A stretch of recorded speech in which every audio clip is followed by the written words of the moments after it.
अच्छा, तो यही सारा वो टाइम था जब बेसिकली जो इज़राइल है एज अ नेशन स्टेट भी इवॉल्व हो रहा था साथ साथ साइमल्टेनियसली। बिल्कुल। बल्कि ये आपने बड़ी अच्छा उसके ऊपर प्लेस कर दिया है कि इसी टाइम लाइन के अंदर जो इज़राइल एक नेशनल होमलैंड फॉर जूइश, जो बेसिकली हमने कल भी जिक्र किया कि एक जायनिस्ट एक क्या है, एक एलीट क्लब है बेसिकली।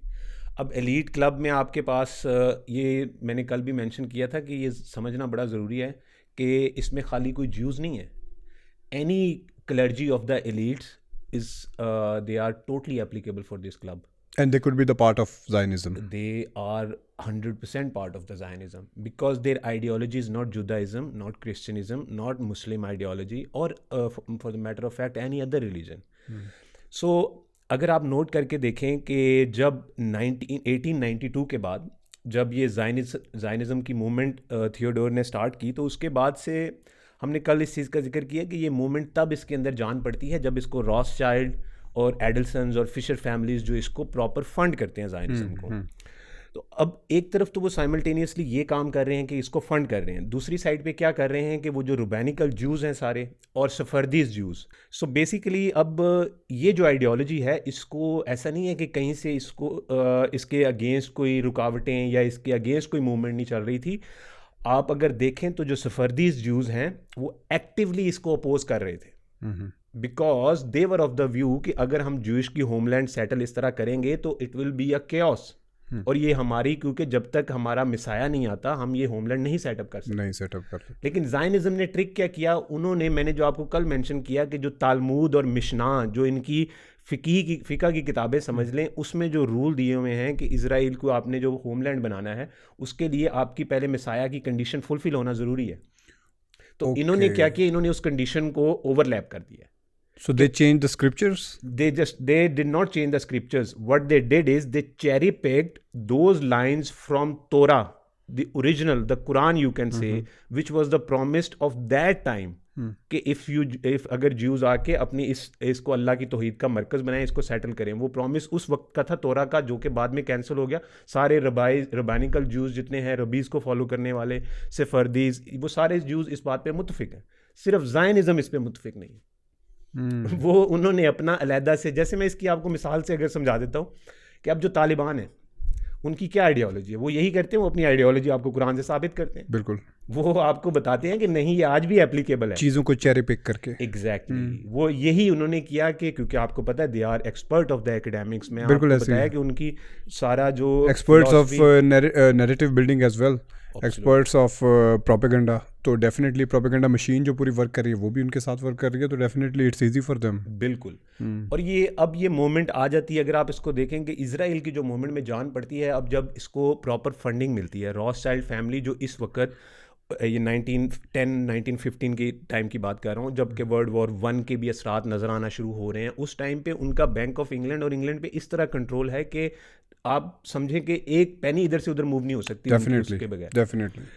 अब वहाँ पे एक डेक्लेरेशन, बैल्फोर, जो सर आर्थर बैल्फोर हैं जो उस टाइम पे प्राइम मिनिस्टर, उनके साथ की एक डेक्लेरेशन, द फेमस अब वो डेक्लेरेशन क्या है, वो हमारे आम लोगों के लिए ज़बान में हमें बता दिया जाता है कि डेक्लेरेशन है तो इसको कोई लीगल फ्रेमवर्क, ऑब्वियसली उस टाइम के हिसाब से वो एक लीगल फ्रेमवर्क, क्योंकि बरतानिया एक काबिज़ एक कॉलोनियल हुकूमत थी, उन्होंने उसको क्या बनाया कि आप हमें पैसे दे जंग के लिए, आप हमें फंड करेंगे, हम आपको ज़ायनिज़्म इजराइल की एक स्टेट बना देंगे।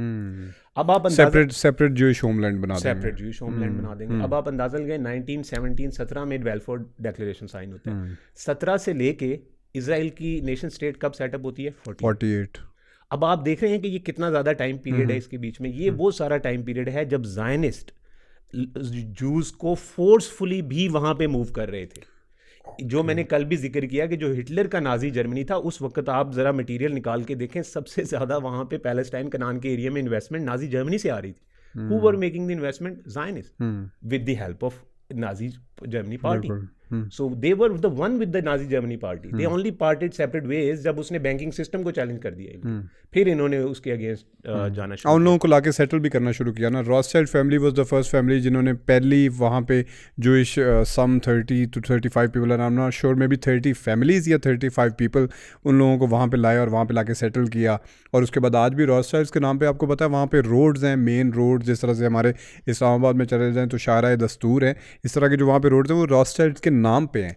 तो डेफिनेटली वो इस वजह से क्योंकि उन्होंने ये होमलैंड बनने में बहुत हेल्प आउट किया है। बिल्कुल, ना सिर्फ फाइनेंशियली जैसे आपने बताया उनके नाम पे बुलेवार्ड्स हैं, बिल्कुल, ना सिर्फ फाइनेंशियली बल्कि पॉलिटिकली और मैन पावर में भी। हाँ, उन्होंने फिजिकली मैन, अब जैसे आपको मैं बताऊं कि ये जो सारा टाइम है जब वो कोशिश कर रहे हैं ज़ायनिज़्म की कि हम लोगों को मूव करें इवन फोर्सफुली, आप देखें कि जर्मनी में जो वर्कर्स जूस थे ना, जिनको ये युगांडा शिफ्ट करने की कोशिश कर रहे थे, जो अपेरेंटली जो इन्होंने अश्केनाज़ी में कन्वर्ट किया हुआ था जिनको कि ये भी हमारे नीचे हैं, वो उनको ये फोर्सफुली वहां से निकाल रहे थे। आप समझे, वो स्मेटिक ब्राउन ज्यूज जो है उनको फोर्सफुली वहां से निकाल रहे थे। अच्छा, अब and sending them to Israel जी, और आप देखें कि अब आप इसको जब आप किसी एक जगह पे, अब तो या तो एक खाली मैदान पड़ा हो तो आप कहते हैं कि यहाँ पे लाके जी 4 मिलियन 6 मिलियन ज्यूज बिठा दें। बिल्कुल, अब वहां पे तो ज्यूज मौजूद हैं पैलेस्टाइन में, बिल्कुल, और वो ज्यूज इनको अपोज कर रहे थे इनकी नेशन स्टेट को।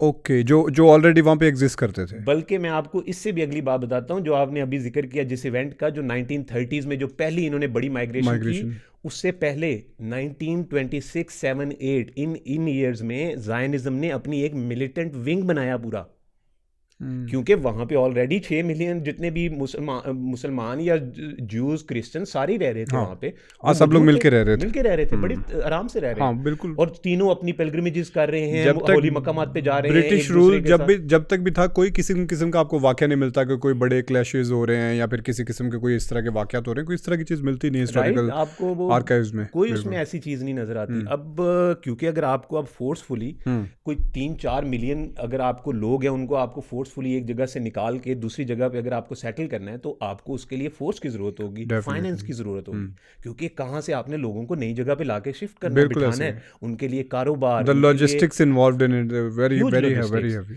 तो ये जब इनका मिलिटेंट विंग बनता है ज़ायनिज़्म का, तो ये वो टाइम है जब ये अपनी सपोर्ट, जब मैंने बताया आपको कि ये लोग बहुत आगे की फोरकास्ट कर रहे होते हैं, इन्होंने 1750 के बाद से ही ये देख लिया हुआ था कि अब हमारा नेक्स्ट जो हेडक्वार्टर है वो लंदन है, सॉरी अमेरिका है, यूएसए है। क्योंकि लंदन में अगर आप नोट करें ना, लंदन एक इतनी सी जगह है और उसमें सारा इतना सा लैंडस्केप, आपके पास कोई खुली जगह नहीं है फॉर कोई बड़ी सेटअप्स करने के लिए, बड़ी आबादियां बनाने के लिए, कुछ भी नहीं है वहाँ पे। वो एक बिल्कुल एक छोटा सा लैंड है। सो दे फोरकास्टेड दिस, इसीलिए हिटलर कहता था कि ये लोग कभी खुद जाके वहाँ नहीं रहेंगे इजराइल में। अगर इतनी होमलैंड है, इतनी ही वो चीज़ है, आपकी पायसनेस उसके साथ इन्वॉल्व है, तो आप खुद जाके वहाँ भी क्यों नहीं रहते? क्योंकि वो इनकी सेफ हेवन है। जैसे ही कोई क्रिमिनल कन्विक्ट होता है किसी पेडोफिलिया में, किसी ऑर्गेनाइज क्राइम में, किसी फाइनेंशियल फ्रॉड में, मैं आपको ऐसे इतनी अभी ये हम World War II के जब बाद की हिस्ट्री में अगर हम वहाँ वो डिस्कस करते हैं तो उसमें आप देखेंगे कितनी ज़्यादा ये आपके crime network, organise crime network, पूरा नेटवर्क अगले दिन इधर एक्स्ट्रा डाइट होने लगता है, वो अगले दिन उठ के इजराइल मूव कर जाता है। अच्छा, I was flabbergasted to know one fact that you mentioned in the last podcast के ये अगर एक ज्यू जो जिसके पास इजराइल की डेफिनेटली नेशनलिटी भी है, कोई भी पूरी दुनिया में ज्यूज रहते हैं उनके पास है, तो अगर वो किसी भी क्राइम पे कन्विक्टेड होता है तो only the Jewish state can try them and he have to go back to the Jewish state and they will try them. ये वैसे I am very flabbergasted to know, I didn't know about that fact. और मुझे ये आप देखेंगे कि अभी even इसको कहते हैं law of return. Okay, law of return. और ये लॉ ऑफ रिटर्न में क्या है, इसमें बड़ा सिंपल ये कि एनी ज्यू जिसका एक पेरेंट भी ज्यू हो या उसका ग्रैंडफादर में से भी एक पेरेंट ज्यू हो, आप डेफिनेशन चेक करें जरा कितनी ब्रॉड है। कोई भी वो ज्यू दुनिया के किसी कोने में पैदा होगा। अभी आपने रिसेंटली वीडियोस देखी होंगी, वहाँ पे 50-60 सालों से एक बूढ़ा कपल फलस्तीनी, वो उनके ऑलिव के दरख्त हैं, वो उनकी फार्मिंग करके वो रह रहे हैं, एकदम से एक जर्मन कपल आता है रिटायर होके वहां से, जर्मनी से।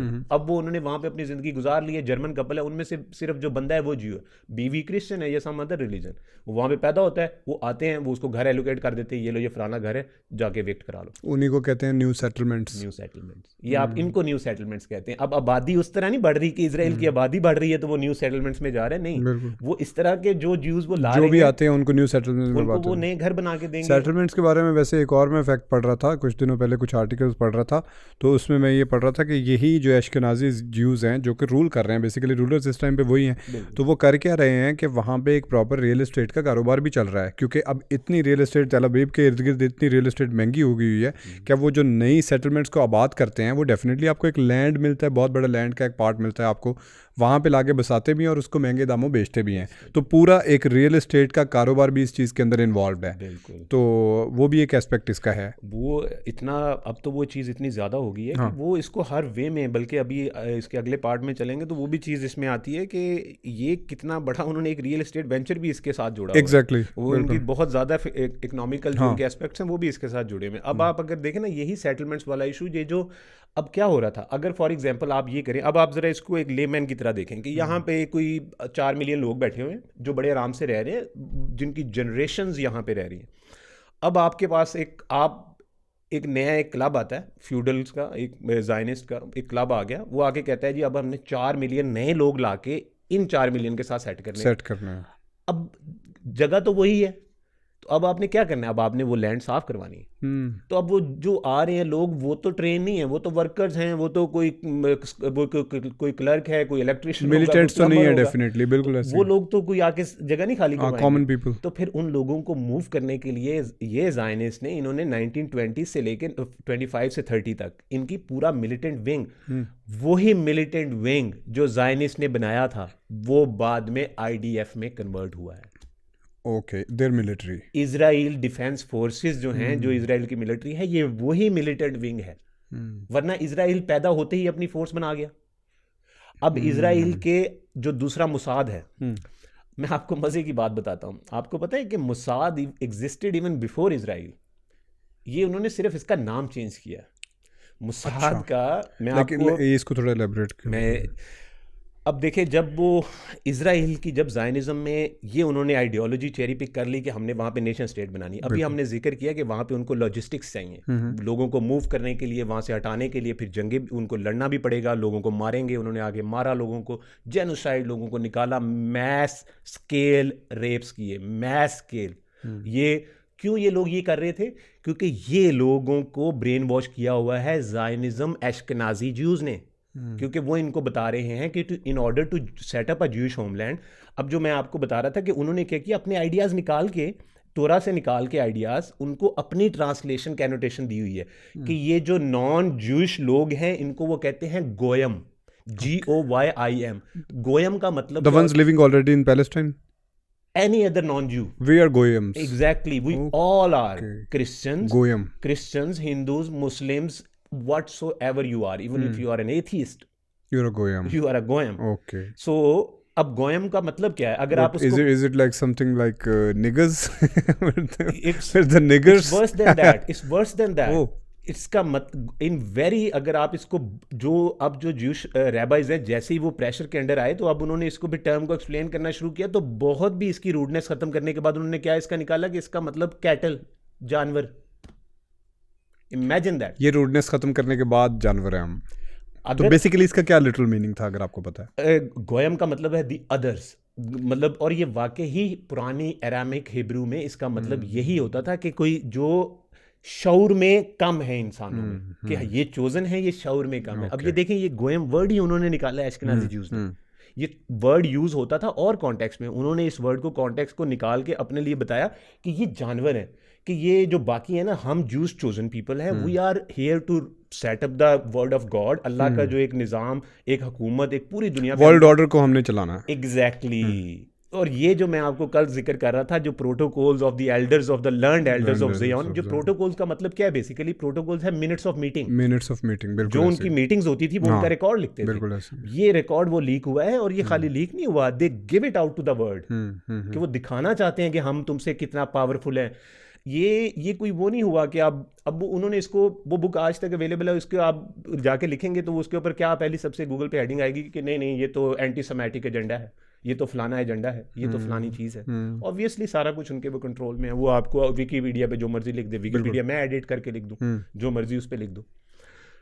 अब इस सारी अब आप देखें कि पिक्चर क्या बन रही है जी, वही मैं पिक्चर क्या बन रही है कि अब आपके पास वहां पे 4 मिलियन 6 मिलियन जो भी लोग हैं नंबर है, उनको आपने वहां से निकालना है, मार के जुल्म करके नए लोगों को लाके सेटल करना है। उसके लिए आपको क्या चाहिए? पहला आपको मिलिट्री चाहिए, बंदूकों वाले बंदे चाहिए।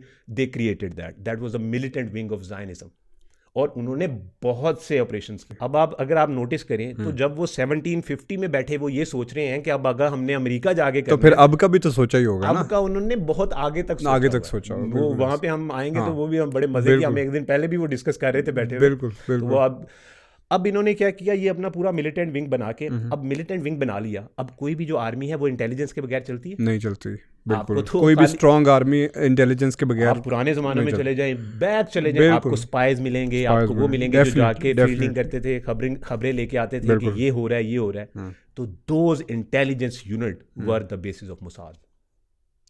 ओके। जब उन्होंने 1920s में इंटेलिजेंस यूनिट सेटअप किया with the same purpose of उनका इस एजेंडा को फुलफिल करने के लिए कि हमने इजराइल की स्टेट बनानी है, उसके लिए ज़ायनिस्ट ने क्या किया? मिलिटेंट विंग बनाया, इंटेलिजेंस यूनिट बनाया। उसका नाम है आईडीएफ और उसी का नाम है Mossad. It was converted to IDF and Mossad, converted to that. अगर आप इसका आज भी अगर आप मोसाद का लोगो देखें तो वो क्या लोगो है उनका?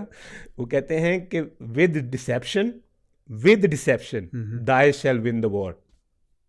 वो उनका लोगो ही है कि आप मतलब मोरालिटी, फेयरनेस, डिसेप्शन, कुछ भी नहीं, डिसेप्शन। और मैंने आपको बताया हम लोग लफ्जों के अंदर गौर कह लें कि मकर फरेब, बहुत भारी मकर फरेब। आप अगर इसको देखें, हम अगर थोड़ा सा इन लफ्जों की तय में जाएं तो आप देखेंगे कि यार हम खाली एक वर्ड यूज कर देते हैं, डिसेप्शन। बिल्कुल। डिसेप्शन को हमारी उर्दू जुबान में अगर उसका लफ्ज है तो वो क्या होगा? जालसाज। जालसाज जो होता है वो बड़ा कनिंग आदमी होता है। मेरे जैसा डम्ब आदमी तो जाल नहीं बिछा सकता। बिल्कुल ऐसे। तो वो तो अब आपने जाल अगर बिछाना है तो वो कैसे बिछता है?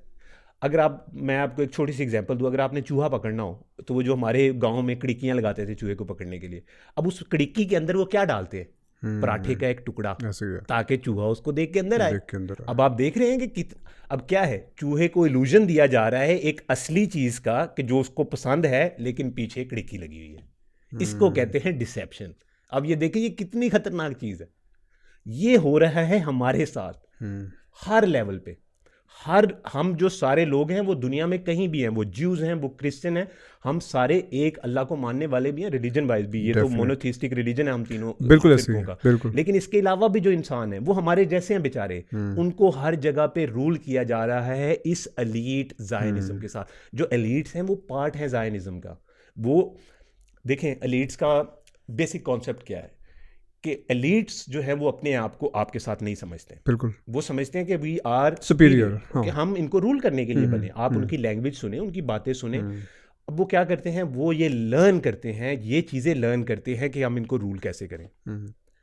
ये सारे आइडियाज़ जो हैं, ये इन सारों में ज़ायनिज़्म जो एलीट हैं वो मास्टर्स थे, क्योंकि उनके पास पैसा बहुत अर्ली स्टेज में, जितने रिसोर्सेज, जितने उनके पास एकेडमिक्स, इक़्तिदार, हर पावर, हर चीज़, बिल्कुल। इस वजह से वो इस चीज़ में बहुत आगे चले गए। अब ये जो इस टाइम पीरियड में आप चल रहे हैं 1925 से लेके 1938 तक, जब तक हिटलर का पीक नहीं हो जाता, तो तब तक आप देख रहे हैं कि किस तरह ज़ायनिस्ट उधर से इंग्लैंड की मदद से, कीप इन माइंड ये जो आईडीएफ फोर्स है, ये जो अभी भी बाद में बनी है, they have never von a war. This is a very misconception. जो 1948 की वॉर है वो बरतानिया और फ्रांस ने लड़ी है। बिल्कुल ऐसे ही है। सारी जंग उन्होंने I mean you take them out of the picture तो पीछे रह ही कुछ नहीं जाता, कुछ भी नहीं रह जाता। हाँ। और जिस तरह ये कहते हैं ना कि 6 अरब स्टेट्स ने मिलकर जंग लड़ी और उन्होंने हरा दी, तो it was not possible without the help of USA, without the help of the world powers की हेल्प के बगैर वो कोई भी जंग वहाँ पे बैठ के अभी भी नहीं जीत सकते।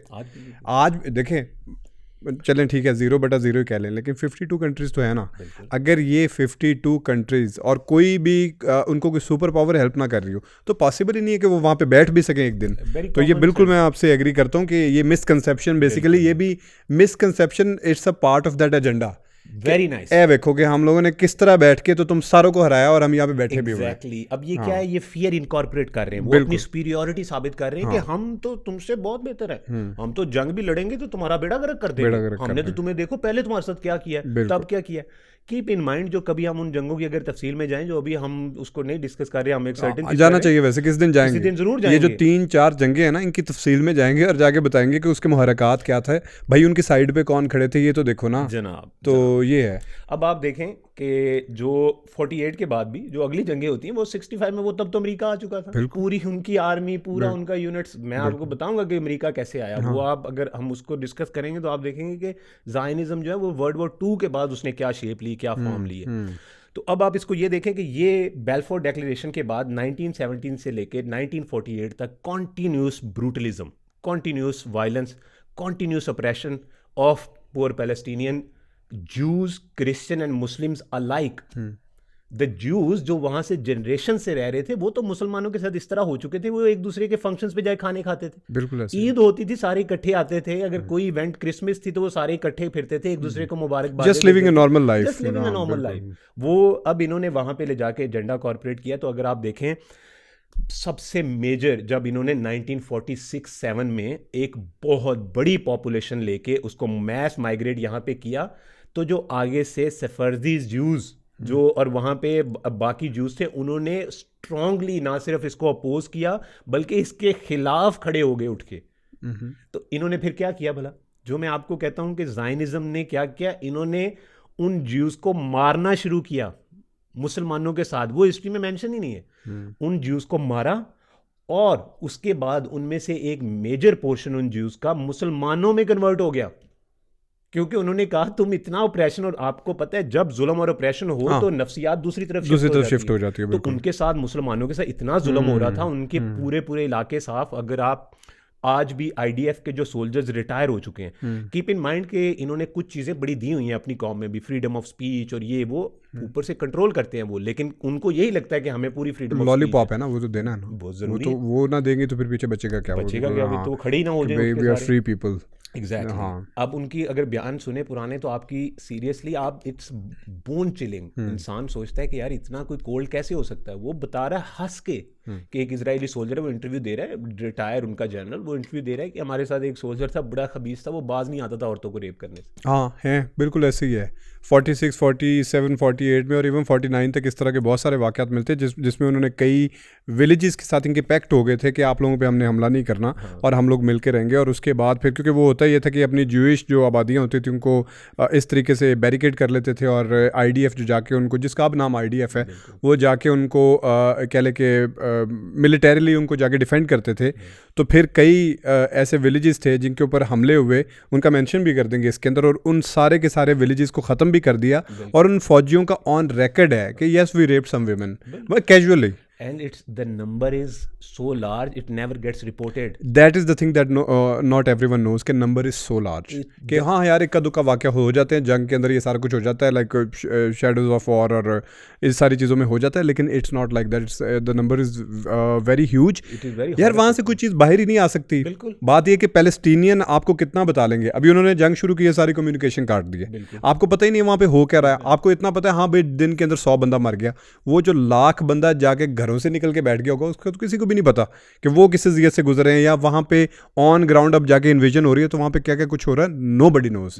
वैसे मैं थोड़ा सा इस तरफ डिविएट करना चाहूँगा। देखा पिछले दिनों जो एक हॉस्पिटल के अंदर जाके, तो ये देखें हमें नाम मिल गए हैं टेररिस्ट के यार, that was such a joke यार। किस तरह, मतलब इट वाज कैलेंडर यार, कैलेंडर था और वो उनके हर सोशल मीडिया पेज के ऊपर चल रहा है, न्यूज़ चैनल्स के ऊपर चल रहा है, फॉक्स न्यूज़ पे चल रहा है, स्काई न्यूज़ के ऊपर चल रहा है, CNN पे चल रहा है। और उसके बाद दे केम टू रियलाइज ओनली अल जजीरा, क्योंकि अल जजीरा चले बायस नहीं, लेकिन उनका एक अपना एजेंडा है, वो एक अलग चीज़ है। उन्होंने कहा कि भाई ये तो कैलेंडर है, खुदा का खौफ करो, कैसी बात कर रहे हो। आई मीन आज के दौर के अंदर वो किस तरह, how could they B so stupid कि वो बंदा जाके खड़ा और वो कह रहा है ये देखे नाम है और ये इस तरह से लिखे हुए, और उन लोगों ने टीवी के ऊपर चला दिया।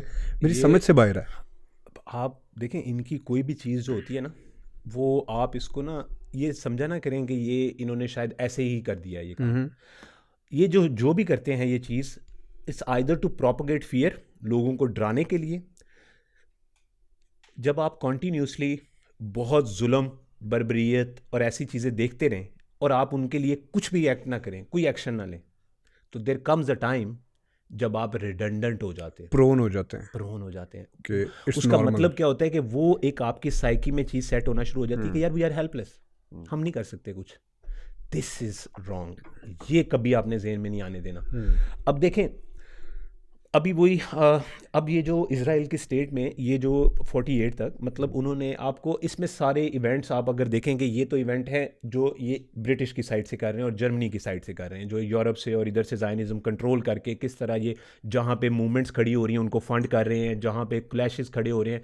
बेसिकली इनका जो मेन फ्रेमवर्क है वो वही कलोनियल माइंडसेट जो ब्रिटिश इंपीरियलिस्ट का होता था, ये वही माइंडसेट है, divide and conquer, not just divide, single divide. अब देखिए ब्रिटिश क्या करते थे, वो अफ्रीका में गया ब्रिटिश, उन्होंने रैंडम लाइनें ड्रॉ कर दी बिटवीन स्टेट्स। अब उसका पर्पस क्या था उन रैंडम लाइनों का, ताकि ये आपस में लड़ना शुरू हो जाएंगे, और दे स्टार्टेड डिड दैट। जब लड़ना शुरू हो जाएंगे तो क्योस हो जाएगा, क्योस में से ऑर्डर क्रिएट हम करेंगे। ये बात बड़ी गौर तलब है कि आप देखें जहां भी कहीं क्योस होगा किसी भी शेप और फॉर्म में, उसके ऊपर आके कोई कंट्रोल कर लेगा, वो बंदा एक आएगा, वो आके कहेगा मैं बचाऊंगा, I will be the one who will be your saviour. और कोई फॉर्म हो सकती है, इतनी हद तक क्योस कर दो कि लोग खुद कहें कि यार इस क्योस से बेहतर जो मर्जी और ऑप्शन हम एक्सेप्ट कर लेंगे, just like a little bit like Pakistan right now. Exactly like Pakistan. उसी तरफ ही जा रहे हैं हम जी, बिल्कुल। आप समझ रहे हैं कि अभी हम बात हिस्ट्री की कर रहे हैं, लेकिन देखें हम दोनों उसको जोड़ पा रहे हैं यार, ओ माय गॉड, ये पाकिस्तान के साथ यही हो रहा है। बिल्कुल ऐसे थोड़ा सा पढ़ा हुआ आपने, आपको चीज़ों की समझ आने लग जाती है, कड़ियों से कड़ियाँ मिलने लग जाती है यार, किस तरह से ये सारी चीज़ें जो है ना वर्क कर रही हैं। अब आप देखें कि तीसरी साइड इसमें कहाँ से आती है, जो इजराइल की, वो है अमेरिका, यूएस। हाँ, अब कीप इन माइंड कि जो यूएस है ना, अब जब मैंने आपको कल बताया कि जहाँ भी ज़ायनिस्ट और ये एलीट, अब मैं इन दोनों को ले लेता हूँ क्योंकि ज़ायनिज़्म से शुरू होकर उन्होंने अपने अंदर इनकॉर्पोरेट किया है एलीट को। बाय द वे, कल एक बड़ी एक इम्पॉर्टेंट चीज़ जो मैं इसके साथ हम डिस्कस वो नहीं की क्योंकि हमारा पर्पस ज़ायनिज़्म था, वो थी फ्री मेसनरी। मैं जब आपने इल्यूमिनाटी को शुरू किया है तो I was somehow confusing it with the freemason, and then I was thinking कि नहीं, freemasonry is something different और Illuminati is something different. So if you want to connect the dots right now we can connect the dots, या फिर हम free masonry को एक अलग episode में डिस्कस कर सकते हैं। आई वुड डेफिनेटली वांट कि हम उसको अलग एपिसोड में, क्योंकि that is a very big chapter, और उसको लोग बड़ा ईजी ले जाते हैं। यार ये कॉन्स्पिरेसी थ्योरीज जो है ना, ये एग्जिस्ट करती रही है हमेशा से, but the things behind them, it's देखें ह्यूज इम्पैक्ट। अब आप इसको अगर जो थर्ड इनका पार्ट है ना, जो बड़ा फोकल यहाँ पे शुरू होता है, वो है American.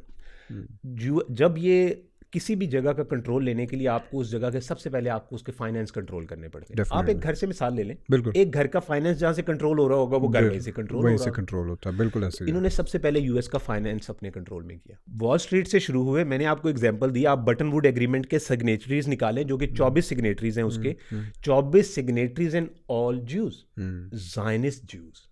Zionist, keep in mind. अब ये सारा न्यूयॉर्क इस वक्त तक इनका हेडक्वार्टर बन चुका है। उसके बाद यही जो आपको पता है कि पहला जो बैंक सेटअप होता है, मतलब वो I think bank of Pennsylvania जो सिविल वॉर के लिए बनाया गया था। अब आप देखें कि सिविल वॉर किसकी हो रही थी, ब्रिटिश और अमेरिकन। ब्रिटिश को कौन फंड कर रहा था, यही रॉथस्चाइल्ड, ज़ायनिस्ट। सो ये एक तरफ से इन्होंने किया क्या कि जब 1750 में, मैंने आपको बताया 1762 में जब ऑर्डर ऑफ इल्यूमिनाटी आया, वो इनका फ्रेमवर्क है, वो ये बताते नहीं है, ये वो इनका फ्रेमवर्क है। मैं उसके ऊपर कोई आपको एक दो बड़ी अच्छी बुक्स हैं अगर कोई पढ़ना चाहे ना। अब उसमें वो बेसिकली फ्रेमवर्क क्या है, उन्होंने इनको बताया है कि लार्ज स्केल पिक्चर में आपने कैसे देखना है चीज़ों को, कैसे कंट्रोल अपना ऊपर बनाना है, किस तरह एक सर्टेन जो आपकी, आप जिस तरफ मर्जी पब्लिक ओपिनियन जा रहा हो आप उसको शेप कर लेंगे, मोल्ड कर लेंगे। बिल्कुल। अब उस काम को अब इन्होंने क्या किया कि 1750s में ये जो ऑर्डर ऑफ इल्यूमिनाटी के बाद इन्होंने अमेरिका को इनफिल्ट्रेट करने की कोशिश की थ्रू ब्रिटिश। इन्होंने पीछे से सबको उनको सारा पैसा दिया एंड स्टार्टेड द वॉर।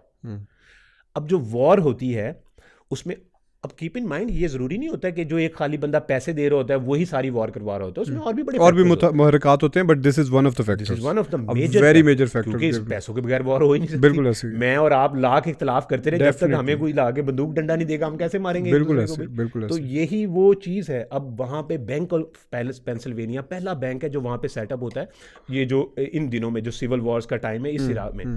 अब वो उनकी फंडिंग के लिए बनता है, आप अंदाजा लगे उससे पहले कोई प्रॉपर बैंकिंग वो नहीं है, वो अपना सारा और उनका सिस्टम चल रहा था। क्योंकि ये जो रॉथस्चाइल्ड और ज़ायनिस्ट एलीट, इनका जो एक बैंकिंग मॉडल है और जो फाइनेंस को कंट्रोल करने का मॉडल है, वो मॉडल अमेरिका तक तब नहीं पहुंचा हुआ था, क्योंकि इनका पहला टारगेट यूरोप था, जैसे हमने कल बड़ी डिटेल में हम डिस्कस कर रहे थे। हेडक्वार्टर वहां पे था, हेडक्वार्टर ही वहां पे था, क्योंकि पहला इन्होंने पूरा यूरोप अपने कंट्रोल में लाना था। तो आज आप देख ले, पूरी यूरोपियन यूनियन की कोई औकात है?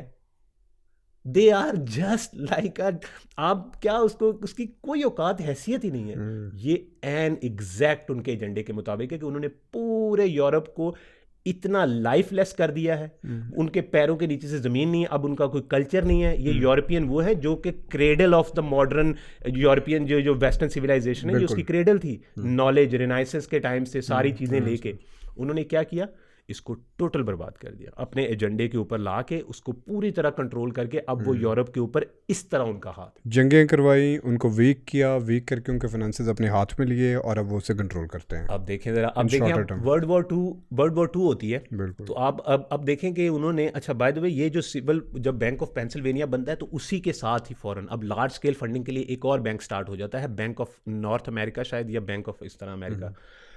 अब ये इस साइड से इनको फंडिंग कर रहे हैं। जब इनको पता चल जाता है कि नहीं, हम वेपन्स के थ्रू यूएसए को इन्फिल्ट्रेट नहीं कर सकते, ये इन्होंने कंक्लूजन डिराइव किया वहां से कि नहीं। फिर इन्होंने अपना ज़ायनिज़्म वाली बुक निकाली कि ले आओ जी हुण इधरों लेके चलो। फिर इन्होंने ज़ायनिज़्म इन्फिल्ट्रेट करना शुरू किया यूएसए में। अब ये जो ज़ायनिज़्म है, ये 1750 के बाद यूएसए में बिल्कुल एंटर हो चुका है, मतलब एज अ फॉर्मल शेप में। आपको सबसे मेजर उसकी नज़र आ जाती है बटन वुड्स एग्रीमेंट, जो मैंने बार बार मिसाल दे रहा हूँ कि वो बड़ा क्रूशल एक पॉइंट था इनकी हिस्ट्री में, कि जब उनकी वॉल स्ट्रीट जो सारी ट्रेडिंग है वो सारी उन्होंने अपने फाइनेंस अपने कंट्रोल में कर ली। ज़रा फाइनेंस को आप समझें थोड़ा सा। आप मेरे लिए ग्लास बनाते हैं, मैं आपको पैसे देता हूँ, आपने मुझे फिजिकली कोई चीज़ बना के दी है, बिल्कुल। अब मैं आपको घर बना के देता हूँ आपको फिजिकली। अब ये है ग्रोथ। उसके बाद क्या हुआ, इंडस्ट्रियलाइजेशन का दौर आता है, तो हम देखते हैं कि गाड़ी बन रही है, बल्ब बन रहा है, मशीन बन रही है, तो फिजिकली एक चीज बन रही है।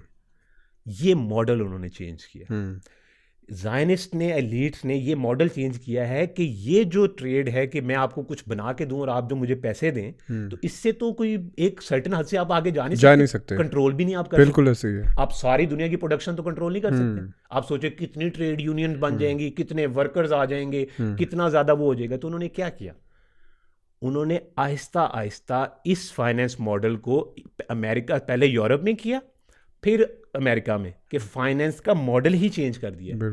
सारी फाइनेंशियल ग्रोथ उनके हाथ में आ गई। देखें वो कहाँ से, स्पेकुलेटिव एसेट कौन से होते हैं कि जिनकी सिर्फ ग्रोथ फर्जी होती है, स्पेकुलेशन पे होती है। उन्होंने वो सारा मॉडल एक पूरा बना के उसको कंट्रोल कर लिया, बिल्कुल। और गोल्ड स्टैंडर्ड को खत्म किया। 73 तो बड़ा इन्होंने अभी लेट आके 73 में, और 73 पे मैं पहुंच गया डायरेक्टली कि 73 में गोल्ड स्टैंडर्ड को खत्म करके फिएट मनी स्टैंडर्ड को इंट्रोड्यूस किया।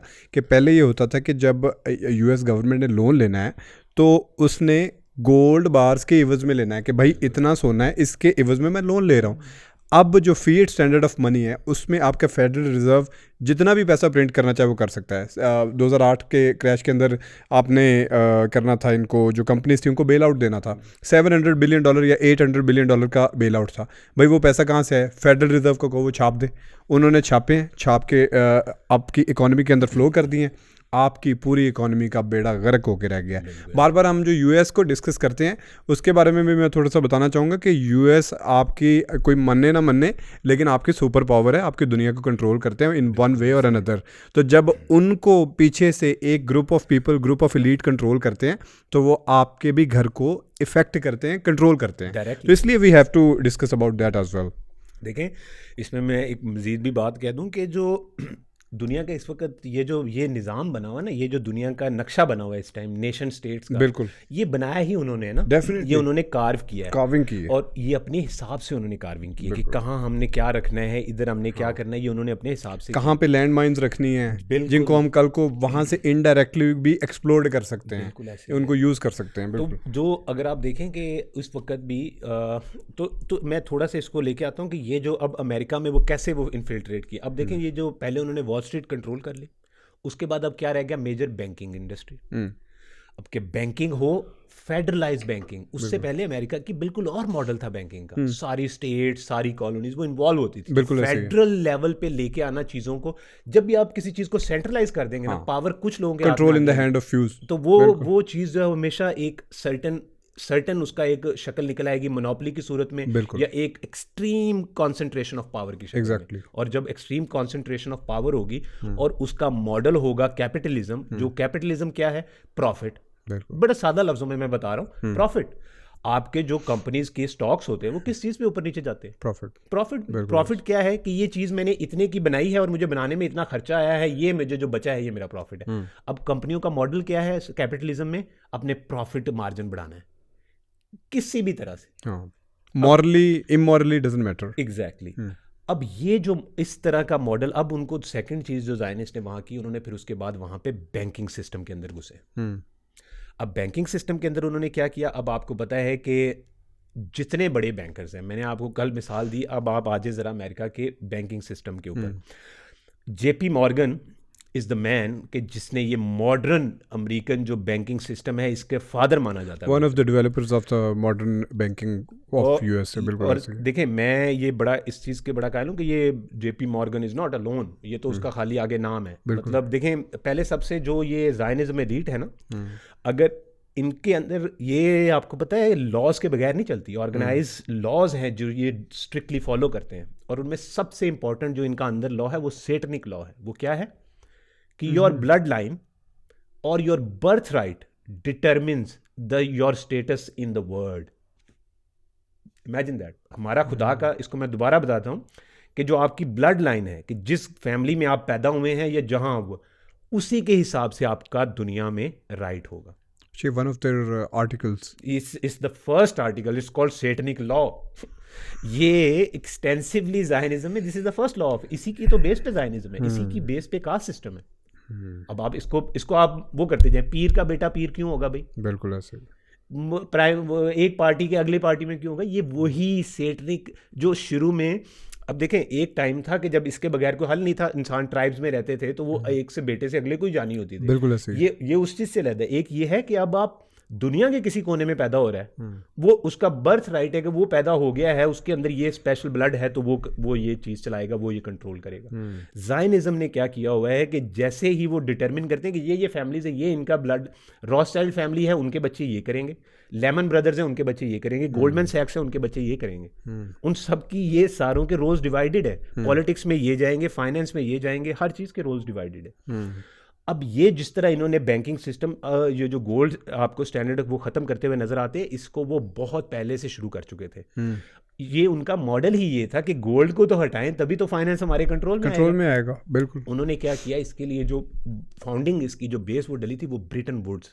अब ब्रेटन वुड्स एग्रीमेंट जो है वो बटन वुड नहीं Bretton Woods, button woods is something else. Okay, that agreement is something else. Bretton wood is, जो ब्रेटन वुड एग्रीमेंट है वो बेसिकली, उसको आप एग्रीमेंट कहें, वो एक्ट कहें, वो आहिस्ता आहिस्ता इनकॉर्पोरेट हुआ है। वो एक पहले एक ऑल्टरनेटिव सिस्टम के तौर पे, कि उसको पहले रिसर्च फाइनेंशियल एनालिस्ट जो है इन्हीं के, क्योंकि आपको पता है इस वक्त भी जो 105 के करीब हैं जो नोबेल प्राइज होल्डर्स हैं जो इकोनॉमिक्स और फाइनेंस में, वो सारे जूइश हैं। ऑल ऑफ देम बाहर से भी कुछ हैं, लेकिन मेजॉरिटी ना ओवरवेलमिंग। और इनके पास नोबेल पीस प्राइज वाला कितने जूइश स्पेशल ज़ायनिस्ट के पास? 4। तो वो भी इन्होंने खरीदे हुए। तो अब आपको वहां से कुछ पता। वो तो मजाक बन गया वैसे। मतलब वो तो जस्ट कि वो आप देखें जरा कि इनका, आप ये चीजें नोट करें कि वो क्या वो करना। अब वो ये भी इनका, मैं बाय द वे ये जिस तरह ये अपनी चीज़ों को प्रेजेंट करते हैं ना हमारे आम लोगों के सामने, ये असल मसला वो है कि हमारे लोग उससे ही, मतलब क्योंकि नॉलेज नहीं होता हमें उस चीज़ का, तो हम समझते अच्छा ये पता नहीं क्या चीज़ है। बिल्कुल। अगर हम उस चीज़ का अंडरस्टैंड करें, उसके मैकेनिज्म को अंडरस्टैंड करें, थोड़ा सा पढ़े, थोड़ा समझे, हमें भी अल्लाह ने वही दिमाग दिया, तो हम आहिस्ता आहिस्ता इसको एक बिल्ड कर सकते हैं चीज़ को जो इनके अगेंस्ट होएगी बिल्ड। अच्छा, अब आप देखते हैं कि वो इसके साथ साथ, मतलब जितनी आपकी बैंकिंग फैमिलीज हैं, जितनी मेजर बैंकिंग फैमिलीज हैं, वो सारी जूइश हैं। Not just Jewish, Zionist juice. और अगर कोई नहीं भी है, अगर आप फॉर इंस्टेंस अगर कोई फैमिलीज हैं जो जूइश बैकग्राउंड से नहीं है, जो क्रिश्चियन बैकग्राउंड से हैं, तो वो भी ओवरवेलमिंगली ज़ायनिस्ट हैं। अब देखिए जायनिस्ट, मैंने आपको बताया जायनिस्ट होने के लिए ना आपका यहूदी क्रिश्चियन मुसलमान होना जरूरी नहीं है। अब जायनिस्ट आपने बनना है तो आपने सिर्फ एक आइडियोलॉजी पे बिलीव करना है, जो आइडियोलॉजी इतनी परफेक्ट है कि अगर आपको, तो मुझे कोई कहे कि यार you deserve to rule the world, तुम एक सुपीरियर हो, तुम एक सुपीरियर बीइंग हो, तो आई विल बी, मैं भी चौड़ा हो जाऊंगा यार, फौरन उस क्लब को ज्वाइन करूंगा। बिल्कुल। So this is what they tell elite. Elite are already eager to hear that कि यार हाँ, Nawaz Sharif is eager to hear कि yes you deserve to be अमीरुल मोमिनीन। He likes that. He likes that. He बाबूजी wants likes that. that a lot. अब देखिए ये बेसिक इंसान के अंदर वो है, जुबिलत है, हर इंसान instinct पावर है, चाहता है, बिल्कुल इसी को ऐसे। हमने कंट्रोल करना है। अल्लाह जो हमसे इम्तिहान मांगते हैं वो यही कि अपने आप को कंट्रोल करो, अपनी जुबिलतों को हद से क्रॉस This ना is the करो। basic instinct of human philosophy. बिल्कुल। अगर फिलोसफी को भी वैसे पढ़ के देखना चाहिए, मैंने इतनी पढ़ी नहीं हुई लेकिन थोड़ा सा पढ़ा है जितना, कि इंस्टिंक्ट जो बेसिक ह्यूमन नेचर में है ना, उनमें एक ये भी सराहत करता है कि जब मुझे कोई कहेगा ना कि यार प्राइम मिनिस्टर तुम्हें होना चाहिए, तो आई वुड लाइक दैट, मुझे अंदर से खुशी होगी कि नहीं, ऊपर से चाहे मैं जितना भी कह लूँ लेकिन अंदर से बंदा खुश होता है कि हाँ है तो यही बात, लेकिन चलो ठीक है। अब शायद अगर मैं हूं तो मैं तो सही कर दूंगा, ठीक कर मैं तो दूंगा, ठीक ये कर तो दूंगा। मुश्किल नहीं है। अब ये इंसान की बड़ी बेसिक वो है, इसी को वो अब्यूज करते हैं। मैंने आपको बताया उन्होंने साइकोलॉजी में वो एक्सपर्ट है, social sciences, psychology, these are their main fields. वो इसके जरिए वो कंट्रोल करते हैं, इसके जरिए वो अपनी पूरी वो बनाते हैं, लोगों की साइकी समझते हैं, इसको क्या है अब आप। अच्छा वैसे सॉरी मैं आपकी बात काट रहा हूँ, आपको पता है who invented dynamite? Dynamite? No. अच्छा मेरे ज़हन में एकदम से एक फैक्ट घूम रहा था, I just wanted to share it. Basically dynamite जिस बंदे ने इन्वेंट किया था, वो बंदा एक दफ़ा एक हॉस्पिटल में हॉस्पिटल में नहीं गया, एक दिन उठा और ख़बर लगी हुई थी उसके अंदर, न्यूज़पेपर के अंदर, कि उसके बारे में ना एक बड़ी नेगेटिव ख़बर लगी हुई थी कि आज जो है ना मौत का सौदागर और समथिंग लाइक दैट, मैं इसे उर्दू में ट्रांसलेट करके कह रहा हूँ कि आज मर गया है। अच्छा। उसने ये पढ़ा, उसने कहा यार इसका मतलब ये है कि जब मैं मर जाऊँगा तो उसके बाद लोगों का ये पॉइंट ऑफ व्यू होगा मेरे बारे में। तो जब उसने ये देखा और उसके बाद लोगों को पता चला कि ही वॉज नॉट डेड और वो फेक न्यूज़ अखबार के ऊपर लग गई थी, तो उसने नैरेटिव चेंज करना शुरू किया। उसने किया क्या कि उसने बहुत सारे डोनेशंस देना शुरू किए, और डोनेशंस दे के और उसके बाद फिर उसने एक उसने प्राइज़ सेटअप किया, उसका नाम है नोबेल पीस प्राइज़, और ये उसके नाम पे है। और आज भी जो लोग नोबेल पीस प्राइज़ लेते हैं उनको ये नहीं पता कि ये उसके नाम पे है। I would mention his name in the description, क्योंकि मुझे उसका नाम नहीं याद, लेकिन that was a very funny story that I read. और इवन आज भी जितनी भी बड़ी बड़ी फैमिलीज़ है ना, जिन्होंने पीछे बड़े कांड किए होते हैं और बड़ा बड़ा कुछ किया होता है और वॉर्स के अंदर पैसा इन्वेस्ट किया होता है और सारी चीज़ों के अंदर, फिर वो नैरेटिव बिल्डिंग के लिए दुनिया की बड़ी बड़ी यूनिवर्सिटीज़ को डोनेशन देते हैं, नैरेटिव बिल्डिंग के लिए आर्ट काउंसिल्स बनाते हैं, आर्ट हाउसेज, म्यूजियम्स बनाते हैं, म्यूजियम्स के ऊपर उनके नाम होते हैं। तो पीपल टेंड टू फॉरगेट कि उनकी फैमिली की हिस्ट्री क्या है और वो लोग क्या क्या कुछ कर चुके हुए हैं। तो ये मेरे ज़हन में एक फैक्ट आया था। और ना सिर्फ हिस्ट्री, बल्कि अगर आप देखें, गौर करके देखें, चलें क्या कोई भी एलीट अपने देख लें कि कोई 0.1% एलीट ऐसी दुनिया में होगी जो वाकई ही इंसानियत को इंसान समझते हैं, वो समझेंगे कि हम कोई काम करें। बाकी ये जो, और आप ये देखें कि 100% ऑफ दुनिया की जो एलीट है ना, वो चैरिटी और वेलफेयर के काम कर रही है। सारे कर रहे हैं, दुनिया फिर भी बेहतर नहीं हो रही। दुनिया नहीं बेहतर हो रही, हाँ। क्योंकि वो काम नहीं कर रहे, वो अपनी सिर्फ पीआर बना रहे हैं। Definitely they have their PR companies, billionaires have their PR companies, जो काम ही ये करती हैं कि फलानी इंस्टीट्यूशन को दो, कल न्यूज़ में खबर लगेगी भाई $20 मिलियन उधर दिए हैं। अब आप देखें कि ये जो दोनों तरीकों से इन्होंने फाइनेंस और उसके बाद पॉलिटिकल, ये कंट्रोल ज़ायनिस्ट एलीट करना चाहेगी अब अमेरिका का, जो कि उन्होंने 1750 के बाद से शुरू कर दिया। उसके बाद से फाइनेंस उनके टोटल कंट्रोल में। मैंने आपको बताया कि जितनी एश्केनाजी फैमिलीज हैं, they are all the big families. आप उनको, मैं आपको नाम बड़ी दफ़ा हम यहाँ पे ले चुके हैं, रॉथशाइल्ड, रॉकफेलर, फिशर फैमिली, रिटिजिकर, Lehman brothers, Goldman, JP Morgan, you name it, they were all not just Jews, Ashkenazi Jews. अच्छा ये भी एक रीज़न थी ना 48 के बाद इधर मूव करने की, ये भी एक रीज़न थी कि उसके बाद से जो दुनिया की वो जो सुपर पावर्स थी ना, वो ख़त्म हो गई थी, और उसके बाद जो नई सुपर पावर्स इमर्ज कर रही थी, USA was one of them. एक यूएसएसआर रह गया था और यूएसए रह गया था, तो definitely they tend to move towards that super power, ताकि वहाँ पे जाके अपना जो है ना वो सारा सेटअप वहाँ पे क्रिएट किया जाए। Keep in mind this decision and और this forecast was not hard for them. ये कोई इतना मुश्किल काम नहीं था, क्योंकि यूरोप को वो अपने हाथों से तबाह कर रहे थे। कर चुके थे, उन्हें पता था कि फिर आगे पावर शिफ्ट किधर होनी। किसी भी ऑर्गेनाइज स्ट्रक्चर पे अगर आपने कब्जा करना है जो बहुत ऑर्गेनाइज्ड है, तो पहले उसको उसकी बुनियादें आपको हिलानी पड़ेंगी। बिल्कुल, उसकी बुनियादें हिलाएंगे तो फिर आप कंट्रोल कर सकेंगे। डेफिनेटली। यही वो काम यूरोप में कर चुके हैं। सो दे फोर सॉ दैट कि जब अब हमने अमेरिका में जो नेक्स्ट हब बनने जा रहा है वो अमेरिका है, क्योंकि बॉल्शविक रेवोल्यूशंस और पूरा यूएसएसआर कंट्रोल करने के बाद उनको तो पता चल गया था कि इसके पल्ले कुछ नहीं रहा। बिल्कुल। ये तो अब अगले 50-100 साल रोटी के लिए लड़ेंगे और इनका तो कोई वो मामला नहीं रहा।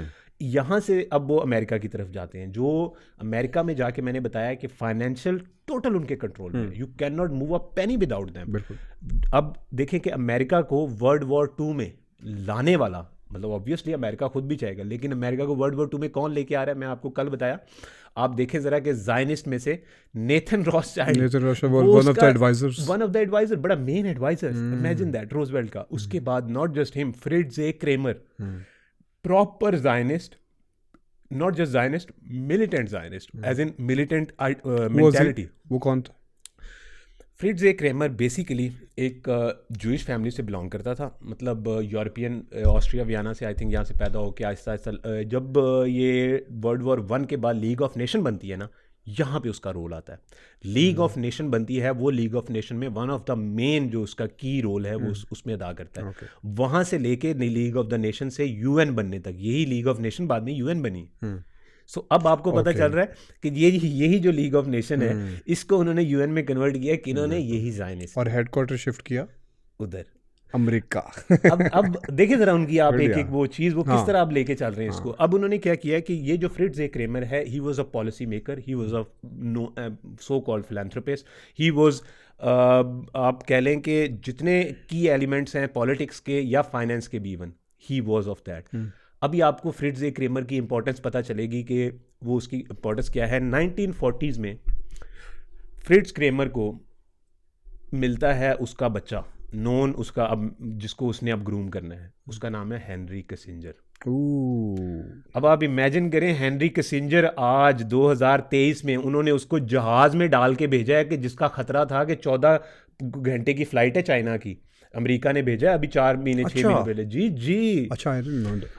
हेनरी किसिंजर को अभी वो 90 अबव हो गया है। 90 अबव? उसका डॉक्टर्स की ये advice I thought he must be out of all this picture के, बस अब नहीं मैंने जितने कांड करने थे कर लिए, अब मैं साइड पे हो गया। तो उसकी अब तो वो अभी मतलब इविल नेवर डाइज, मतलब वो अभी आपको पता है इसके बारे में। अच्छा, वो इसने वापस आऊंगा उधर, वो हेनरी किसिंजर ने अभी जो ये चाइना के वो गया है, वो अभी 6 महीने पहले ही, तकरीबन 4-6 महीने हुए, उसके डॉक्टर्स ने एडवाइस किया कि ये बहुत लंबी फ्लाइट है, डायरेक्ट भी 13-14 घंटे की, ही कैन डाई, इतनी लंबी फ्लाइट नहीं ले सकता। बिल्कुल। उन्होंने फिर भी कहा नहीं, इतना ज़रूरी है, इसी को भेजना। अब ये मैं आपको हेनरी किसिंजर की इंपॉर्टेंस बताने के लिए कि ये वो हेनरी किसिंजर है। इसको 40s में ये मिलता है फ्रिट्ज ए क्रेमर को। फ्रिट्ज ए क्रेमर इसको अपने बच्चे की तरह ग्रूम करता है। हेनरी किसिंजर अपनी ऑटोबायोग्राफी में लिखता है कि he was my biggest mentor, मेरा इस तरह का आइडियल, नॉट जस्ट आइडियल इस तरह का कि मैं उसको फॉलो कर रहा हूँ, he was making the life decisions for me. Fritz ने इसको भेजा हार्वर्ड में, इसको भेजा हार्वर्ड में, ना सिर्फ भेजा, इसको ये तक बताया तुमने यहाँ से ये कोर्सेज करने, सारी इसकी ट्रेनिंग, इसको policy training, each and everything. ये वो टाइम है कि जब जायनिज्म प्रॉपर अपना हेडक्वार्टर, अपना पॉलिटिकल हेडक्वार्टर, अपना financial headquarter, Zionism plus elite, वो मिलके ये बिल्कुल एक जायनिज्म, इनका कोई वो जुदाइज्म नहीं है, ये कोई यहूदी नहीं, कोई मुसलमान नहीं, कोई वो नहीं। मैं बार बार ये चीज़ इसलिए रिपीट करता हूँ ताकि मुसलमानों के और हमारे जहनों में, सब आम लोगों के ये बैठ जाए चीज़ जहन में कि इनका कोई ताल्लुक नहीं है उनसे, मजहब से। अच्छा, अब ये वो लोग, इन्होंने क्या करता है, फ्रिट्ज ए क्रेमर इसको हेनरी किसिंजर को पूरा ग्रूम करता है, हार्वर्ड में भेजता है। अब 4 चीज़ें समझ लें यहाँ से वर्ल्ड वॉर 2 के बाद से, जो मैंने जितना आज तक इनके बारे में जितना भी चीज़ें पढ़ी हैं हिस्टोरिकल एस्पेक्ट में या वैसे भी, जायनिज़्म का हेडक्वार्टर जो है वो है हार्वर्ड यूनिवर्सिटी, एकेडमिक हेडक्वार्टर, जहाँ से उनकी सारी फ़िलासफ़ी, जहाँ से उनका सारा एकेडेमिया, उनका लिटरेचर, एवरीथिंग वहाँ से आता है। Harvard University, Harvard law school और Kennedy business school of government. आप हार्वर्ड स्क्वायर के ऊपर खड़े हो जाएं, मैं उसको कहता हूँ स्क्वायर ऑफ इवल स्क्वायर, उसको कहता हूँ मैं, हार्वर्ड स्क्वायर नहीं कहता वो। वो इस तरह है कि मैं आपको बता नहीं सकता कि single handedly law Harvard school, Harvard university और कैनेडी बिजनेस स्कूल, इन 3 एकेडमिक ईवल्स ट्रायो ने दुनिया का नक्शा और मैस मर्डरर्स पैदा किए हैं, mass warmongers, absolute chaotic psychopaths जो सोचते हैं कि हम दुनिया से ही अलहदा हैं, ये जो कीड़े मकोड़ों से हम बहुत ऊपर हैं। ये अगर आप हार्वर्ड वो इस ईवल स्क्वायर में खड़े हो जाए ना, तो उसके आपको बिल्कुल सामने आपको नजर आता है कैनेडियन स्कूल ऑफ बिजनेस, इस साइड पे आपको लेफ्ट साइड पे बिल्कुल नजर आएगा आपको हार्वर्ड लॉ स्कूल, और सामने आपको नजर आएगा हार्वर्ड यूनिवर्सिटी। ये ईवल ट्रायो है उनका। That's why you call it the evil triangle. Evil The triangle. evil chalk क्या ईवल है? चौक है ये, ईवल भाई शर चौक इनका वो, ये यहाँ से शर पैदा होता है जिसको वो बेसिस देते हैं एकेडमिक्स की, एकेडेमिया की। हार्वर्ड का एक सोसाइटी है जिसका नाम है कैपा बीटा पाई, कैपा बीटा पाई। Okay. वो सोसाइटी क्या है, जितने हार्वर्ड के, इन कैनेडी के और इन स्कूलों में से जितने भी बड़े बड़े law makers, policy maker, financial analyst, economist, वो सारे जब रिटायर हो जाते हैं ना, तो वो इस क्लब में मेंबर बन जाते हैं, कैपा बीटा पाई। Okay. ये क्लब क्या करता है, साल में एक दफ़ा मिलता है, ये फाइनेंशियल क्लब है एक तरह का, साल में एक दफ़ा मिलता है और आगे फन करते हैं, मतलब शुगल करते हैं। ये क्या है, इनकी यहाँ पे इंटरमिंगलिंग है एक दूसरे के साथ। उसके बाद एक क्लब है, उसका नाम है लोटस क्लब, वो न्यूयॉर्क का क्लब है, प्राइवेट क्लब है, you can not join in, you need to be invited, और वो टोटली ज़ायनिस्ट का क्लब है। अच्छा, अब ये आप इनकी अब सोसाइटी ज़रा सुनते हैं, अब आपको पता चलेगा कि इन्होंने कंट्रोल कैसे किया। तो इन्होंने अब उसके बाद क्या करते हैं कि आप, ये है इनका एकेडमिक हब, जहाँ से ये अपना सारा लिटरेचर, अपनी एकेडेमिया, अपने सो कॉल्ड एलीट्स जो पैदा करते हैं, जिनको ये अपने तरीके से नर्चर करते हैं, इन 3 स्कूलों में, और इनको इन्होंने बना दिया हुआ है वर्ल्ड्स मोस्ट प्रेस्टिजियस। आप इमेजिन करें, हार्वर्ड के अंदर एक पूरा प्रोग्राम स्टार्ट किया 1945-50s के बाद से CIA ने, जिसका नाम है defence programme of Harvard. Harvard के अंदर एक पूरा डिफेंस प्रोग्राम है जिसमें आप सारी रिसर्चेस मिलिट्री के रिलेटेड, उनकी इक्विपमेंट, वो सारी चीजें होती, पॉलिसी मेकिंग, एवरीथिंग। सो वो प्रोजेक्ट हार्वर्ड के अंदर है। अब इमेजिन करें एक एकेडमिक यूनिवर्सिटी इतनी प्रेस्टिजियस, और वो ये काम देखे क्या कर रही है, उसका ये मकसद काम है करने का। आगे चले जाएं, जिस भी बंदे की आप CV खोलेंगे ना, जिस भी ज़ायनिस्ट की, मैं आपको नाम बताता जाऊंगा, आप उसकी CV खोलेंगे, इन 3 ईवल चौक में से एक उसके साथ जरूर जुड़ा होगा। बेंजामिन नेतन्याहू से शुरू हो जाएं आप, मैं कहता हूँ आप हमें आज के कॉन्टेक्स्ट में देख लें, बाकी भी मैं सबकी तस्वीरें लगा देंगे हम यहाँ पे। आप थोड़ा आगे, आप इधर से शुरू कर लें। जैरेड कुशनर कौन है? जैरेड कुशनर ये आप पीछे, लॉट ऑफ देम मैं आई एम जस्ट सेइंग कि I will take the name and you will know कि either he was directly in their institutes, या कोई उसका मेंटर था जो वहां से affiliation, some kind of affiliation from those societies या फिर those institutions, definitely। अब देखें, अब उन्होंने किया क्या यहाँ पे आके, अब मैं आपको ज़ायनिज़्म का थोड़ा सा अब ये कंट्रोल बता रहा हूँ, क्योंकि जैसे इजराइल की स्टेट सेटअप हो गई, मतलब हमने वही डिस्कस कर रहे थे कि 48 तक इन्होंने वो कैसे सेटअप किया। अब उसके बाद वाले इवेंट्स हम बाद में डिस्कस करेंगे। ये स्टेट इन्होंने सेटअप कर ली जो इनके लिए सेफ हेवन है for criminals, for Zionist criminals, elite Zionist criminals. अगर वो दुनिया में कहीं बहुत बड़ा फ्रॉड कर दें, मतलब कुछ भी कर देंगे, वो फौरन यहाँ पे आके अपना सेफ। दूसरा, इजराइल उनका ट्रेनिंग ग्राउंड है फॉर ऑल देयर एक्टिविटीज़, जो मिलिटेंट एक्टिविटीज़ हैं, जो उन्होंने प्रोग्राम कैरी आउट करने। मुसाद CIA तक को ट्रेनिंग दे रहा है, मतलब उनके स्पेशल ऑप्स को, स्पेशल उनको स्ट्रेटजिस्ट को। मुसाद की स्ट्रेटजीज इतनी घटिया और भयानक है, आप सोच नहीं सकते। हमारी मतलब एजेंसियाँ शर्मा जाएं, मतलब वो हालांकि बड़ी आगे पहुंची हुई हैं, लेकिन वो शर्मा जाएं उनको देखे। क्यों भला? क्योंकि वो इंसान नहीं समझते बाकियों को, तो वो इसलिए उनका लोगो ही है, bye dissipation thy shall win war. तो अब उनके ये हो गया, इजराइल उनके लिए क्रिमिनल्स का सेफ हेवन, उनके छुपने की जगह जो है वो इजराइल है, ज़ायनिस्ट एलीट की। यहीं से अपना वो ब्रीडिंग ग्राउंड तैयार करते हैं। एकेडमिक उनका हब जो है, लिटरेचर जो है, वो ये ईवल स्क्वायर है, हार्वर्ड, कैनेडी और law school. I mean there must be more, but Harvard is the most you can say influential and prestigious that you can see in the context में देखना चाहते हैं तो मैसाचुसेट्स जो आपको पूरी MIT भी उसमें आ जाती है। MIT तो बिल्कुल, ये तो मैंने आपको बताया ना कि ये तो प्राइमरीली उनका वो है। इनकी आगे इन्फ्लुएंस तो आगे इतना ज़्यादा है कि जो अमेरिका की सबसे बड़ी जो यूनिवर्सिटी पोर्टल्स है, जिसमें 5 लाख के करीब आई थिंक टीचर्स एसोसिएशन है यूनिवर्सिटी की, उसके सबसे बड़े डोनर ही हैं। इमेजिन दैट, अगर आप सबसे बड़े डोनर हैं तो क्या, what would you like to them to be preach? क्या आप उनको कहेंगे? You can do anything, you can change the narratives। अब जो आपने फाइनेंशियल क्रंच का भी हम वो जिक्र कर रहे थे कि जो 2008 वाला वो जो बबल बना था, बिल्कुल, उसके बिल्कुल। पीछे हार्वर्ड के एकेडमिक्स थे। हाँ, इन्होंने हार्वर्ड के प्रोफेसर्स ने आइसलैंड के मॉडल को, मतलब बैंकिंग मॉडल को बताया कि आप उसको एक इस तरफ शिफ्ट करेंगे तो ये ज़्यादा बेहतर इकॉनमी के लिए। इन्होंने शिफ्ट किया, आइसलैंड की इकॉनमी पूरी बर्बाद। उसके बाद अमेरिका में ये बबल क्रिएट करने से लेके ये जो ETF है, जो इक्विटी ट्रेडिंग फंड्स हैं, जिसकी वजह से वो सारा बबल क्रिएट हुआ था, वो तो पायनियर ही ये लोग हैं। बिल्कुल ऐसे ही। So this is the type of games these evil warmongers, these evil idiots play. हाँ, ये इनका ये यहाँ स्क्वायर है। इसराइल इनकी सेफ हेवन, ये इनका एकेडमिक स्क्वायर। उसके बाद इनका फाइनेंशियल सेंटर कौन सा है? Wall street. शुरू से उनके कंट्रोल में, आपको डेफिनेटली, पता है, बिल्कुल। ये उनका फाइनेंशियल कैपिटल है। उसके बाद उनका आखिरी रह जाता है पॉलिटिकल, आपको सारी दुनिया पे पॉलिटिकल आपका वो वाशिंगटन, UN, WEF। अब आएगा वापस 50s में, जब फ्रिट्ज क्रेमर जो है वो अपना बगल बच्चा जो है ये किसिंजर, इसको पूरा बता के कि पुत्र तू ए पढ़ना है हार्वर्ड जाके, ए करना है। वो हार्वर्ड जाता है किसिंजर, जाते ही वहाँ पे क्या शुरू करता है? Young global leaders programme. Young global leaders programme शुरू करता है कि पूरी दुनिया में जो भी हमें क्रीम नजर आएगी हल्का सा भी, कि ये थोड़ा सा, उसको फौरन अपने पास चेरी पिक अपने पास ला के पूरी उसकी ट्रेनिंग करेंगे, ब्रेन वॉश करेंगे और अपने एजेंडे पे उसको काम पे लगाएंगे। ठीक हो गया। 60s में जाता है। 60s वो टाइम है जब जॉन एफ कैनेडी को प्रॉपर उसकी सारी सपोर्ट, पीछे से उसके फंडर्स सारे, मतलब ये थे ज़ायनिस्ट पूरी एलीट्स, इन्होंने किसिंजर को वाइट हाउस में एंट्री दिलवाते हैं।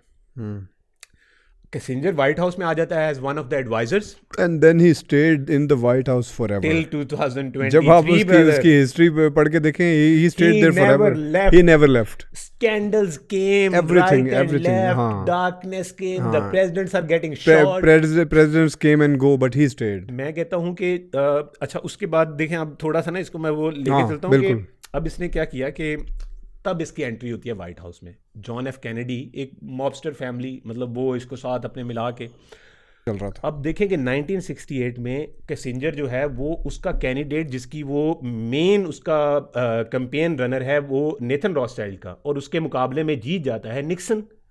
अब रिचर्ड निक्सन जीता है और आपका किसिंजर मतलब दूसरे बंदे की सपोर्ट में है, और जब वो इलेक्शन जीता है तो वो इधर आके इसका NSA का एडवाइजर बन जाता है और इसका प्राइमरी सेक्रेटरी बन जाता है। इमेजिन द लेवल ऑफ वो, आप देख रहे हैं डिसेप्शन का लेवल के, फौरन उसको इधर से इधर। वो टाइम है। उसके बाद वियतनाम वॉर शुरू करवाने से लेके, वियतनाम वॉर के ऊपर मैं आपको बल्कि एक हार्वर्ड में एक छोटी सी आपको और बताता हूँ कि कितना हार्वर्ड जो है ना वो स्क्वायर ऑफ ईवल है। मैं आपको बताता हूँ ना, Klaus Schwab is the current WEF World Economic Forum का चेयरमैन है, चेयरमैन नॉट को-फाउंडर, फाउंडर है। क्लॉस श्वाब कौन है? जर्मन जीव है, ज़ायनिस्ट, लेकिन लो क्लास लो IQ जीव है। एक इंजीनियर था सादा सा, इंजीनियरिंग करके गया, फिर उधर गया, पहुंच गया किसके नीचे?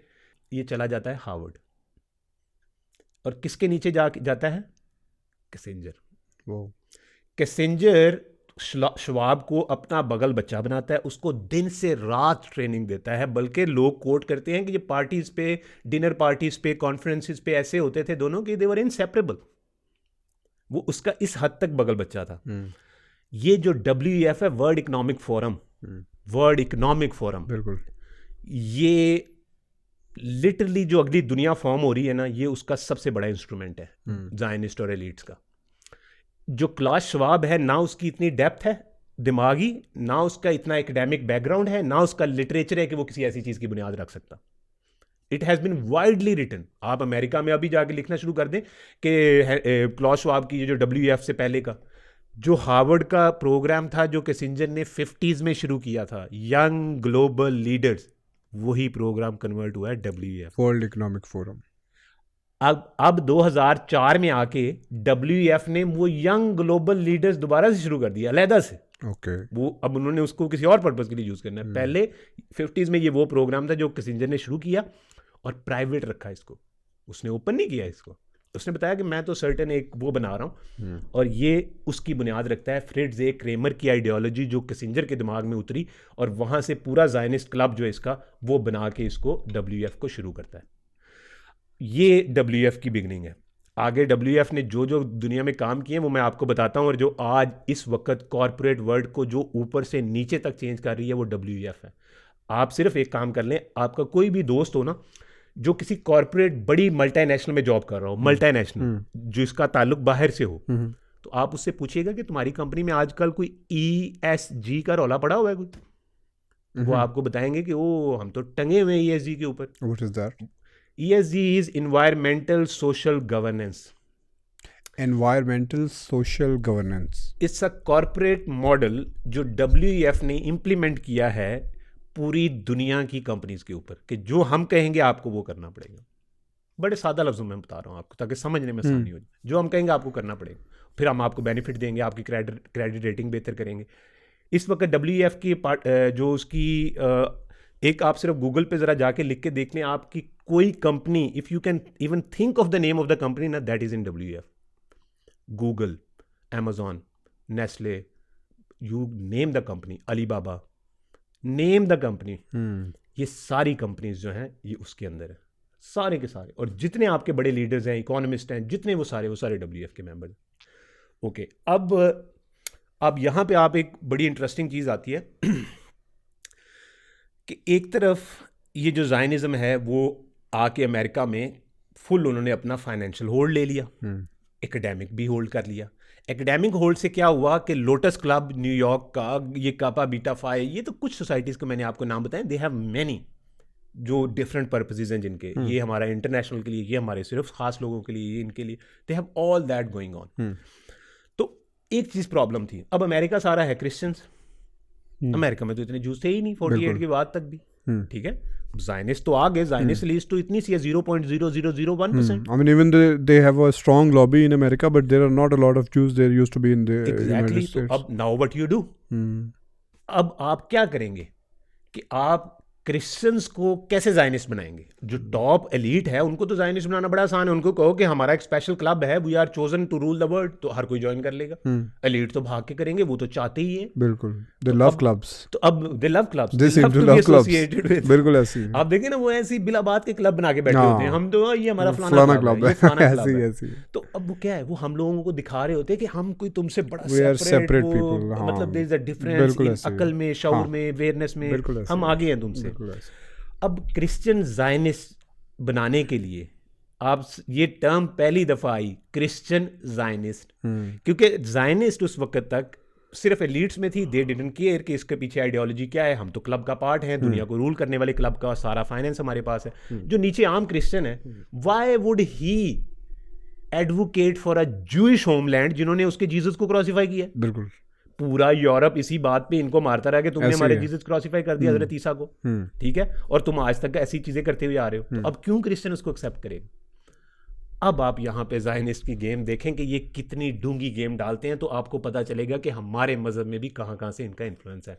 अब आप देखें कि यही जो लार्जर स्केल में कि जो स्ट्रेटजी इन्होंने वहाँ पे अप्लाई की है कि क्रिश्चियन ज़ायनिस्ट कैसे बनाए जाएं, कि कितना मुश्किल टास्क है बाहर। देखें ज़रा कि आपका रिलीजियस ही एक जिनके साथ जिन्होंने आपका जो एक तरह का जो हज़रत ईसा का मुकाम क्रिश्चियंस के लिए है, वो उनकी कितनी एक वाइटल एक डिवाइड है बीच में। बिल्कुल, वो ज़ायनिज़्म किस तरह से बेचा जाए क्रिश्चियंस को। बिल्कुल, हाँ, क्योंकि ज्यूज़ को बेचना तो इजी था, अब क्रिश्चियंस को कैसे बेचा जाए। अब देखें उन्होंने इसके लिए, बाय द वे, यही वो पॉइंट था कि जो ज्यूज़ को उन्होंने बेचने के लिए जो सारा उन्होंने ज्यूज़ के ऊपर भी किया, जो नाजी से भी करवाया, जो खुद भी उन्होंने आके इजराइल में ज्यूज़ को मारा, फिर वो ज्यूज़ क्योंकि उनके आने के अगेंस्ट थे कि आप ये जो जेनोसाइड ये सारी चीज़ें कर रहे हैं, तो उन्होंने वो एजेंडा पूरा अपना उनके ऊपर भी बाय फोर्स इंप्लीमेंट करवाया। इवन टू दिस डे जो इजराइल है वो एक टोटल पुलिस स्टेट है, वो उसमें कोई वो उस तरह से वो आपको नहीं है, मतलब totally controlled by police and military, और जो उनकी पॉलिसीज़ हैं जिस तरह वो कंट्रोल करना चाहें। तो अब ये वो पॉइंट आता है कि जहाँ पे एक वॉल स्ट्रीट का लॉयर है, उसका नाम है सैमुअल यूटरमायर, ओके, अगेन जूइश, एश्केनाजी ज्यू, ज़ायनिस्ट। अब वो बंदा क्या करता है कि वो बंदा देखता है कि यार ये जो क्रिश्चियंस को अगर हमने पेनिट्रेट करना है तो हम कैसे इनको पेनिट्रेट करेंगे। वो बंदा ढूंढता है, अब क्रिश्चियंस किसको फॉलो करते हैं? अपने प्रीस्ट को, पोप्स को, बिल्कुल, उनके जो जितने पेस्टर्स होते हैं उनको। वो एक बंदा ढूंढना शुरू करता है कि कौन सा बंदा है जो हमारे फ्रेमवर्क पे बिल्कुल पूरा उतरेगा, हमारी चेकलिस्ट में। जो एक तो याद करें कि जो लर्नड एल्डर्स का पहला प्रोटोकॉल क्या है कि ईमानदार लीडर नहीं होना चाहिए जो सीधी बात करे लोगों से, वो होना चाहिए जो बेवकूफ़ बना सके लोगों को, जो बात को घुमा फिरा सके, डिसीव कर सके। रिसीव कर सके। तो वो एक बंदा ढूंढते हैं, उस बंदे का नाम है साइरस इनग्रस स्कॉफील्ड।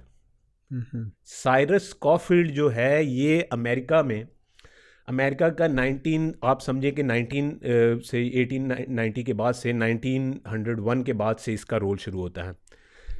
ये बंदा फ्रॉड में जेल में काट रहा था, फ्रॉड में, कीप इन माइंड। उन्होंने इसको देखा कि this is the perfect candidate, जो पहली फ्रॉड में अंदर हुआ है। तो फिर तो हमारी वो ये तो लाइन पे चल रही ये तो बिल्कुल साड़ी लाइन पे चल रही है। उन्होंने उस बंदे को पकड़ा, स्कोफील्ड को, उसको लोटस क्लब में मेंबरशिप दी, इनवाइट लेके गया सैमुअल यूटरमायर।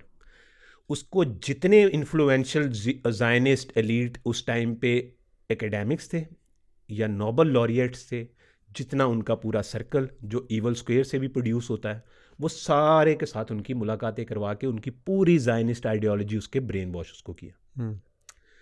अब वो क्या करता है स्कॉफील्ड, साइरस स्कॉफील्ड, वो है जिसकी आज क्रिश्चियन बाइबल सबसे ज़्यादा अमेरिका में पढ़ी जाती है। Damn. अब उसने फर्स्ट टाइम, ये साइरस स्कॉफील्ड है जिसने बाइबल के अंदर ये इनकॉर्पोरेट कर दिया कि ज्यूज़ की होमलैंड को सपोर्ट करना क्रिश्चियंस के ऊपर लाजमी है। क्योंकि उसने डिफरेंट आर्गूमेंट्स डिराइव किए। मैंने बताया कोई मुश्किल काम नहीं है उनके लिए आर्गूमेंट्स को मोल्ड करना, मेल्ट करना कोई मुश्किल काम नहीं है। इतना मेलिएबल स्टेट्स में है कि वो उसको इधर से इधर मोल्ड कर लें, इधर से इधर कर लें। अब वो किस तरह उन्होंने किया, यहाँ से उनकी वर्किंग देखें आप। सबसे पहले उसको एकेडमिकली ब्रेन वॉश किया लोटस क्लब में ले जाके, फिर उसके बाद उससे बुक लिखवाई बाइबल की, उससे बाइबल की पूरी बुक लिखवाई जिसको आज भी बुक ऑफ स्कॉफील्ड कहते हैं। अच्छा, बुक ऑफ स्कॉफील्ड बाइबल है जो सबसे ज़्यादा पढ़ी जाती है। जितने आज अमेरिका में आज की डेट में तकरीबन 80 मिलियन ज़ायनिस्ट क्रिश्चियंस हैं।